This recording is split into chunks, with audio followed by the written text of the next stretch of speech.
क्या बात कर रहे हैं आप? वहां किसी को बंद करके रखा हुआ है?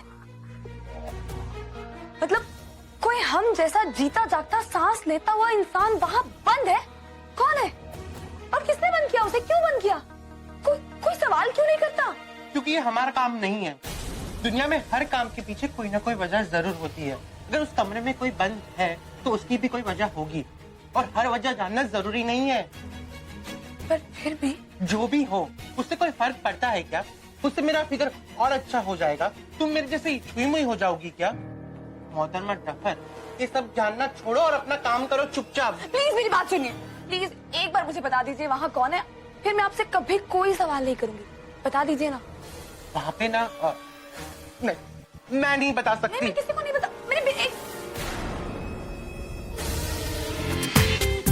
पूरा एपिसोड देखिए ZEE5 पर। इस घर के लोग इतने अजीब क्यों? कमरे में किसी को बंद करके रखा है पर कोई उसके बारे में बात करना भी नहीं चाहता। मदद करना तो बहुत दूर की बात है। क्यों कर रहे हैं? न जाने कौन है वहां पे, किस हाल में। जरूर उस जल्लाद जिन की वजह से कोई मुंह नहीं खोलता। लेकिन और कोई मुझे बताए या ना बताए, बेगम साहिबा जरूर बताएंगी। बेगम साहिबा से जरूर पूछूंगी मैं।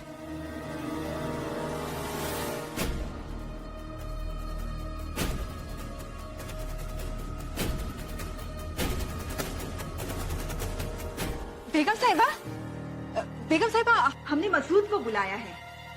इस पूरी हवेली को दोबारा बनाने का काम ना इसने नहीं देखा था। मतलब वो प्लम्बिंग वगैरह होता है ना। हाँ, और अब इस घर में वो करवाना है ना, तो हमने सोचा कि इसी को बुला ले, और हमने बुला लिया। वो होता है ना। हाँ, कीड़े मारने की दवा छिड़कनी। ये कमबख्त मच्छर जो इतने बढ़ गए हैं। सुनिए जी बेगम साहिबा। ये तुम्हें सारे कमरे दिखा देंगे। और हाँ, नाजिया के कमरे में पेस्ट कंट्रोल करते वक्त थोड़ी एहतियात बरतिएगा। उसे दमा की बीमारी है। जी बेगम साहिबा।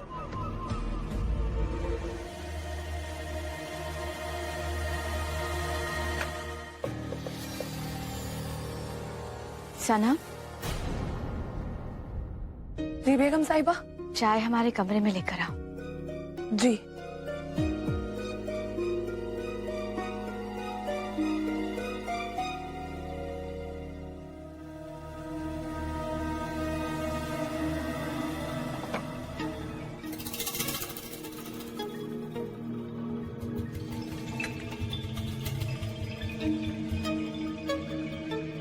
बेगम साहिबा।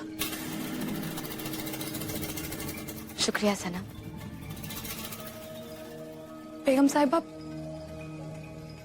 अगर आप बुरा ना माने तो मैं आपसे कुछ पूछ सकती हूँ? हाँ जरूर, बोलो, क्या बात है? मैं जानती हूँ कि मैं यहाँ सिर्फ एक मुलाजिम हूँ, खाना बनाती हूँ यहाँ। सवाल करने का मुझे कोई हक तो नहीं है, लेकिन अब बहुत अच्छी और नेक दिन है, इसलिए शायद ये बात मैं आपके अलावा और किसी से कर भी ना पाऊँ। क्योंकि मैंने जब से वो सब देखा है, मैं कुछ और सोच ही नहीं पा रही हूँ। बेगम साहिबा, वो ऊपर जहाँ किसी को जाने से मना कर रखा है, लतीफ जी ने मुझे मना किया था, पर पता नहीं मैं कुछ काम से जा रही थी और मैंने वहां शायद कुछ आवाज सुनी, तो मैंने देखा उस कमरे में, मैंने देखा जब, तो वहां अम्मी। नाजिया बेटा, तुम आ गई? आओ, हमारे पास बैठो।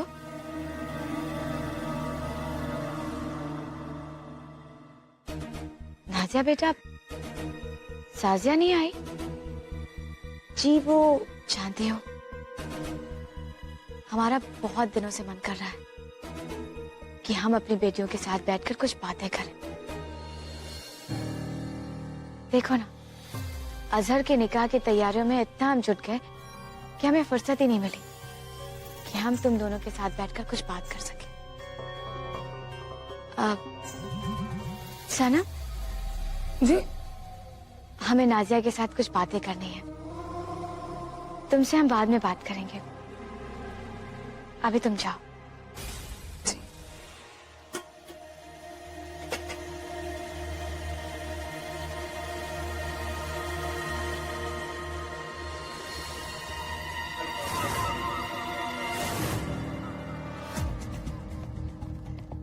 ये तो वो दवाई छिड़कने वाला है। इस वक्त क्या कर रहा है यहाँ?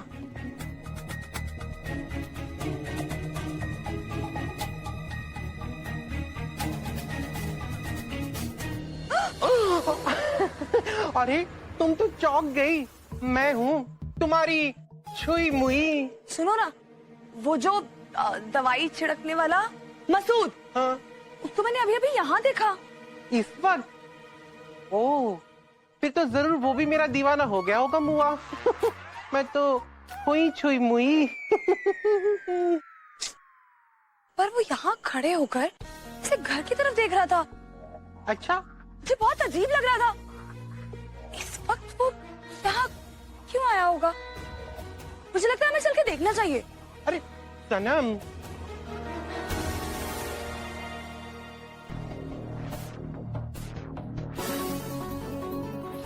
अरे यहाँ तो कोई भी नहीं है। जरूर तुम्हें ही वहम हुआ होगा। वैसे भी उसे सुबह यहाँ काम पर आना है, तो इस वक्त यहाँ क्यों आएगा? यही तो मैं सोच रही हूँ, पर मैंने उसे देखा था। छोड़ो ये सब, चलो अंदर।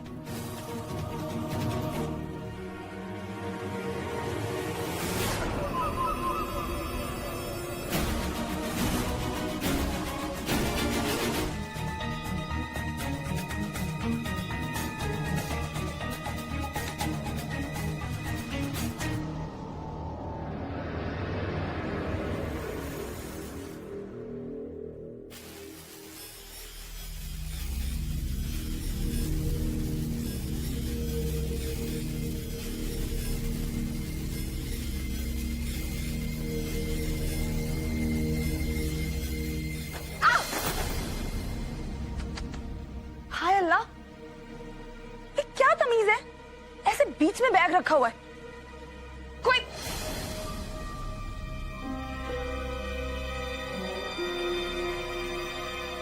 इतनी सारी तारें।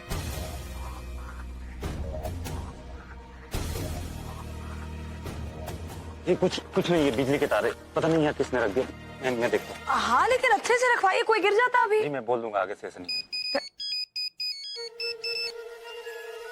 जी बड़ी अम्मी। हाँ हाँ मैं घर पे हूँ जी, आप हया को भेज दीजिए जी।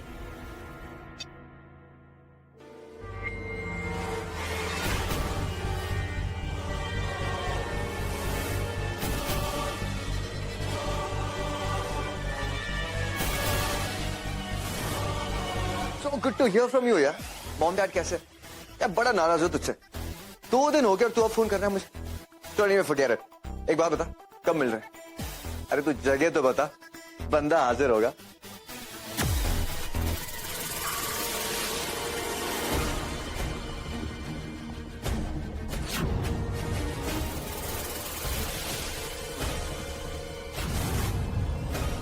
अच्छा तो एक काम करते, लेक के पास मिलते और फिर उसके बाद our old hangout। What's it?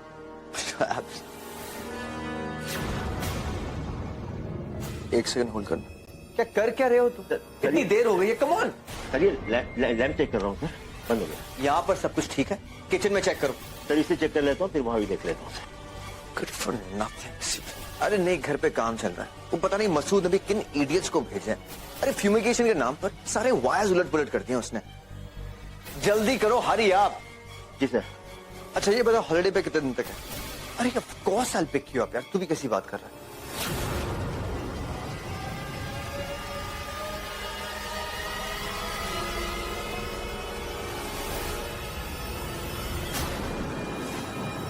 हया, क्या हुआ? एकदम खोई खोई सी लग रही है तू। वहां मुनीसा के घर पे सब लोग अच्छे से रखते हैं ना तुम लोगों को? तुझे कोई परेशानी तो नहीं है ना वहां? मैं जानती हूं, मैं बोल के भी नहीं आ पाई, पर मैं क्या करती? यहाँ इतने सारे लोग और इतना काम, खाना और सब देखना, पर अब काम भी तो जरूरी है।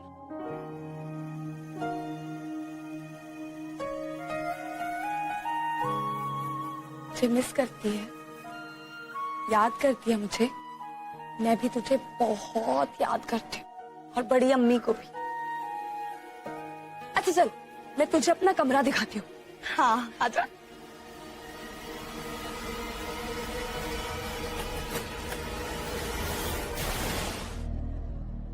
भैया अंदर कुछ तो गड़बड़ है, क्या करें?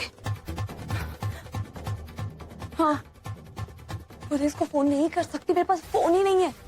मैं ऐसा करती हूँ, मैं बाहर से किसी को लेके आती हूँ। तू यही रहना, मैं बाहर से बुला के लाती हूँ। आखिर तुम चाहते क्या हो?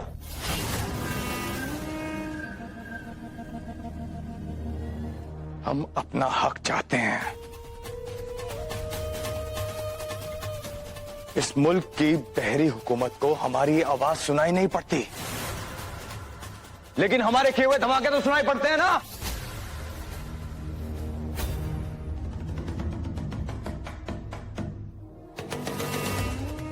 हम आज तक इस शहर में एक स्लीपर सेल थे, लेकिन आज इस घर को बारूद से उड़ाने के बाद पूरे हिंदुस्तान को पता चल जाएगा कि ये स्लीपर सेल जाग गया है।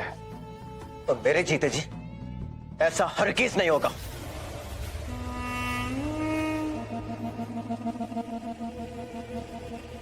तो तुम एक काम करो, तुम मर जाओ। नहीं, अल्लाह के लिए हमारे बेटे को कुछ मत करना, उसे छोड़ दीजिए। अम्मी नहीं।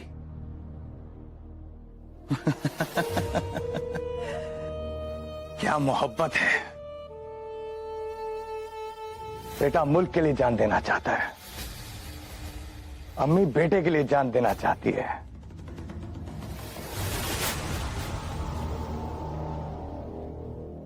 खैर, मरना तो आज तुम सबको है।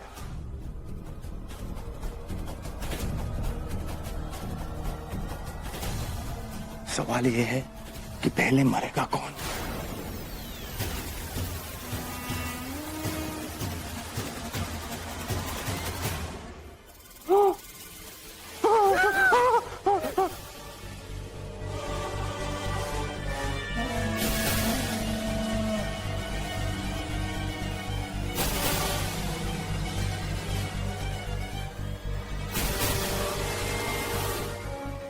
चलिए।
घबराइए मत, आप घबराइए मत, मुझसे मत डरिए। मेरा नाम सनम है।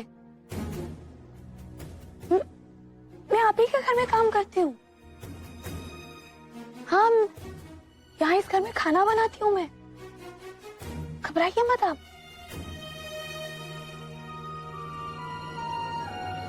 आराम से आराम से आराम संभालिए, हाँ संभल के, आराम से संभालिए संभालिए संभालिए संभालिए, चलिए चलिए चलिए। बड़ी बेगम, बड़ी अम्मी,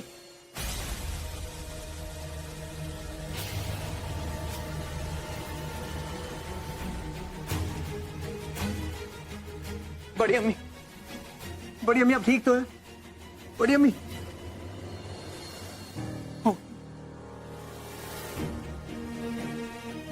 आराम से चलिए, बड़ी अम्मी, आराम से। चलिए बड़ी अम्मी, बड़ी अम्मी सब ठीक हो जाएगा।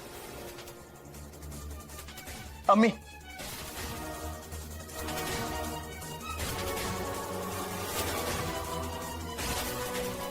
अम्मी, अम्मी नीचे आइए।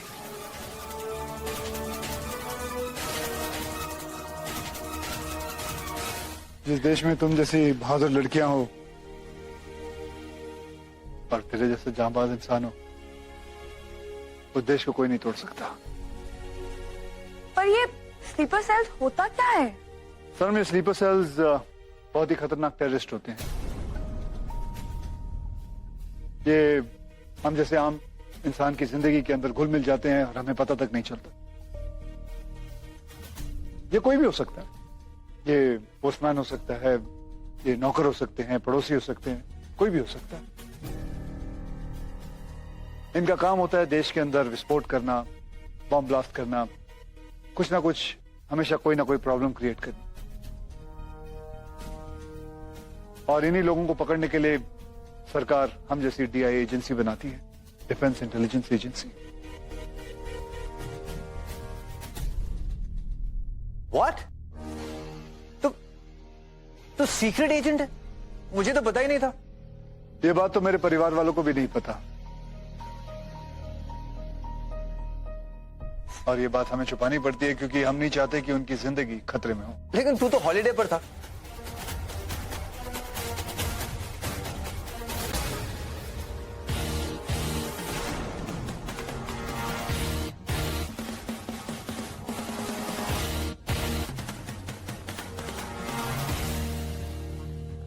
आप हमारी कुछ मदद कर सकते हैं?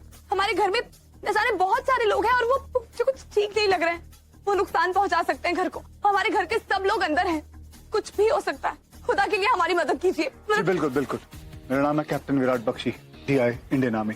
नाहिल का बचपन का दोस्त हूँ। ये लोग कोई मामूली गुंडे नहीं हैं, ये स्लीपर सेल्स टेररिस्ट हैं ये लोग। हमारे पास इंफॉर्मेशन आई थी कि टेररिस्ट भोपाल में कुछ करने वाले हैं। जब मैं आयल से फोन पे बात कर रहा था, उसने मुझे बताया कि कुछ वर्कर्स फ्यूमिगेशन करने आए हैं और वायर से कुछ छेड़छाड़ी कर रहे हैं। तभी मुझे शक हुआ ये लोग बहुत ही खतरनाक हैं। ओके, लेकिन आप फिक्र मत करो, मैं आ गया हूं। मेरे पास एक प्लान है, लेकिन उसके लिए मुझे तुम्हारी जरूरत है। Are you ready? आयल, a soldier is never off duty.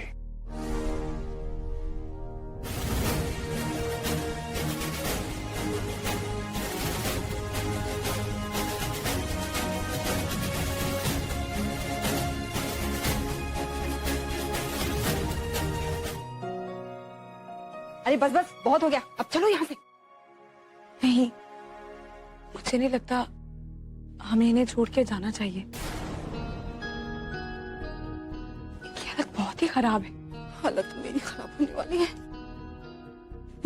इसलिए कह रही हूँ कि अब चलो यहाँ से, हैं? इन्हें वो करने देते हैं। अरे वो जो काम करने के बाद लोग करते हैं ना, वो आराम? हाँ, इनको आराम करने देते हैं। चलो यहाँ से। नहीं नहीं, बस सनम, बहस मत करो, चुपचाप चलो यहाँ से।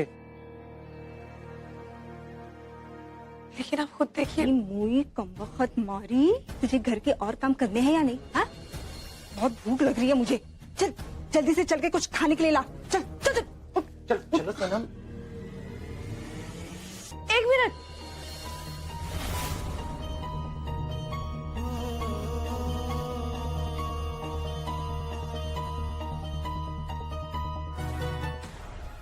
हम बड़ी बेगम के साथ दुश्मनों जैसा सलूक नहीं कर सकते, लेकिन हम क्या करें, उनकी मोहब्बत के आगे मजबूर। और सनम, ये सब कुछ हमने अपने बच्चों के लिए किया है।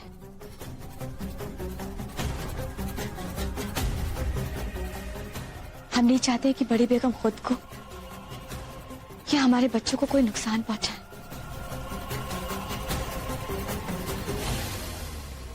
बेगम साहिबा, मेरी बड़ी अम्मी कहती हैं कि उम्र के इस पड़ाव में आकर इंसान को दवाओं की नहीं, साथ की जरूरत होती है। कोई ऐसा शख्स जो हमेशा उनके साथ रहे, उनसे बातें करे, हमेशा उनकी आंखों के सामने रहे। और मुझे लगा कि इस घर में सब बहुत बिजी हैं, तो क्यों ना मैं उनका ख्याल रखूं।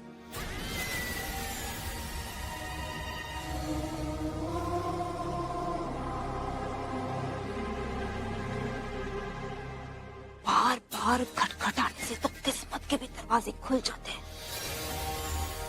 अगर सनम ऐसे ही बड़ी बेगम की तीमारदारी करती रही ना, तो बड़ी बेगम तो बहुत जल्द वो हो जाएगी। अल्लाह को प्यारी। नहीं नहीं, जैसी मैं हूँ।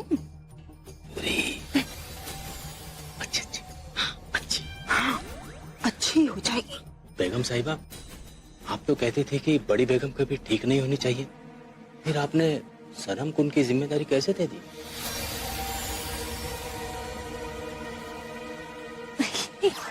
आप भी ना कुछ भी बोलते हो। अरे, अब आपको क्या पता कि बेगम साहिबा क्यों नहीं चाहती कि बड़ी बेगम जल्दी से ठीक हो। अरे, मुझे तो आज तक ये समझ में नहीं आया कि अगर बड़ी बेगम जैसी बूढ़ी औरत ठीक भी हो गई तो हमारी बेगम साहिबा का क्या बिगाड़ लेंगी।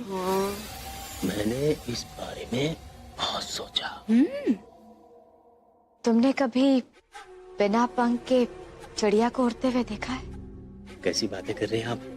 बिना पंख के उड़ना मुमकिन नहीं है। और बिना दिमाग के सोचना भी मुमकिन नहीं, इसलिए सोचने की कोशिश भी मत करना। जी जी जी। और वैसे भी प्यादों का काम चाल सोचना नहीं होता है, बल्कि अपनी रानी के हुक्म को मानना होता है। इसलिए कुछ भी सोचने से पहले एक बात जरूर याद रखना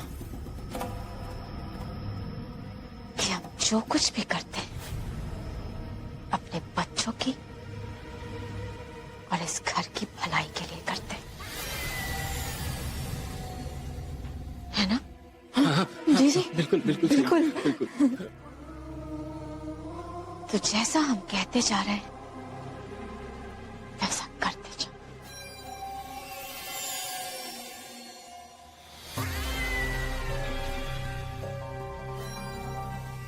और वैसे भी तुम लोगों को परेशान होने की कोई जरूरत नहीं, क्योंकि ये किस्मत का दरवाजा नहीं बल्कि बदकिस्मती की दीवार है। अच्छा ये तो बताओ, बॉयफ्रेंड्स की लिस्ट कहां तक पहुंची? Man, you haven't changed a bit. And you know what? मैं भी बिल्कुल नहीं बदला। Exactly the same. The same Ahil Raza Ibrahim. Oh, I miss you too. अरे, of course not. तुम्हारी कोई भी जगह नहीं ले सकता. You will always be my best buddy. Get it? अच्छा सुनो. अब yeah, I'll call you back. हाँ, और सुनो, जब तुम एयरपोर्ट पहुंचाओ तो फोन करना मुझे. Okay, bye. Bye, Nida. Bye. Nida, new girlfriend? अम्मी, she is not my girlfriend. अम्मी, निदा मेरे साथ बचपन में स्कूल में पढ़ा करती थी. हाय बेटा, अब तुम्हारी इतनी सारी गर्लफ्रेंड है, तुम्हें पता? बेटा, हम भी चाहते हैं कि तुम्हारा निकाह हो। अम्मी, she is not my girlfriend. अब ये तो तुम कह रहे हो बेटा, लेकिन लोग क्या कहेंगे कि बेगम साहिबा ने अपने बेटे के निकाह के बारे में सोचा तक नहीं, उसका निकाह नहीं किया। लोग तो हम पर ही उंगलियां उठाएंगे। आखिर हम तुम्हारी सौतेली। अम्मी, किसी की हिम्मत नहीं जो आपके बारे में ऐसा कुछ कहे। और प्लीज ऐसे लफ्ज अपने जुबान पर मत लाइए। और ये शादी निकाह ये सब मेरे बस की बात नहीं है। ठीक है, लेकिन अगर हम तुम्हारे लिए किसी को पसंद करें तो? अब जानते हैं कि मैं आपको कभी ना नहीं कर सकता,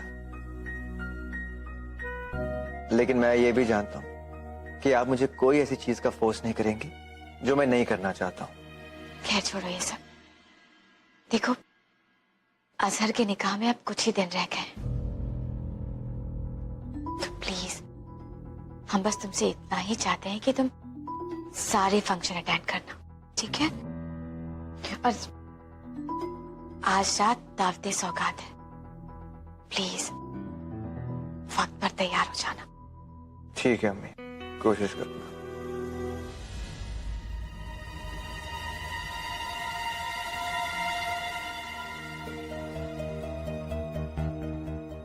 ये तो बड़ी अम्मी की दवाई है, पर यहाँ जरूर उस दिन वो यहीं भूल गई होंगी, पर ये दवा खाना तो उनके लिए बहुत जरूरी है। मैं दे के आती हूँ। एक बार बेगम साहिबा को भूल जाती हूँ, मना तो नहीं करती। बेगम साहिबा। हाँ सनम। बेगम साहिबा, वो मैंने आपसे कहा था ना कि मेरी बड़ी अम्मी की तबीयत ठीक नहीं रहती है, तो जब वो आई थी ना हमारे घर में, तो ये दवाई यहीं भूल गई। ये दवा उनके लिए बहुत जरूरी है, मैं उन्हें जाके दे आऊं, कुछ ही वक्त में लौट आऊंगी। लेकिन सनम, अभी तो बड़ी बेगम के खाने और उनकी दवाइयों का वक्त हो रहा है ना। मैं लतीफ जी से कह दूंगी ना, वो कर देंगे। लतीफ तो खालू के साथ अजहर के निकाह का सामान खरीदने गया है, और तुम तो जानती हो कि हम बड़ी बेगम की देखभाल नहीं कर सकते। और हाँ, तुमने तो कहा था कि तुम उनकी देखभाल करोगी, कहा था ना?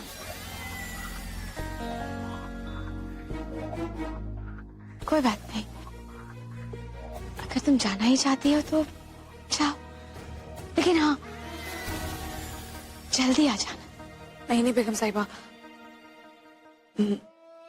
मैं यहीं रहती हूँ। अब जो जिम्मेदारी मैंने ली है वो मुझे निभानी चाहिए ना। कोई बात नहीं, ये दवा मैं बाद में दे आऊंगी।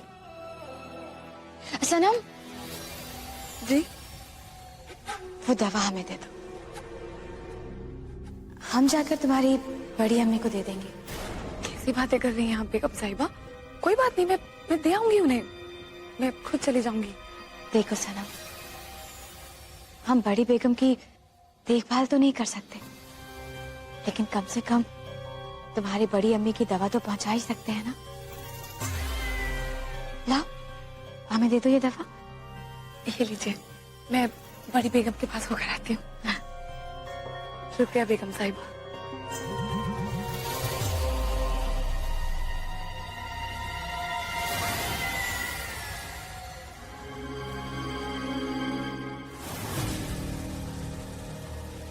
जो कहा था वो कर दिया। जी बेगम साहिबा, मैंने सनम को बड़ी बेगम की दवाइयां दे दी है, लेकिन सनम को ये नहीं पता कि उन दवाइयों से बड़ी बेगम ठीक होने की जगह उल्टा और बीमार होती जाएंगी। आखिर इतने दिनों तक उन्हीं दवाइयों से तो उन्हें बीमार रखा हमने। और जैसे ही सनम वो दवाइयां बड़ी बेगम साहिबा को खिलाएगी। पूरा एपिसोड देखिए ZEE5 पर।